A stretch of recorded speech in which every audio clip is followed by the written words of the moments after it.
Hello guys! Pakita ko lang sa inyo itong bagong version ng slider natin para sa ating coin sorter. So makikita natin na mas mahaba na siya compared dito sa aming original version.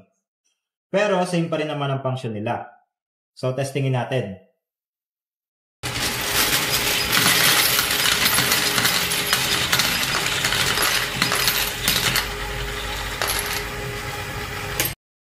So ayun, nasosort pa rin ng maayos ang coins depende sa kanilang denomination.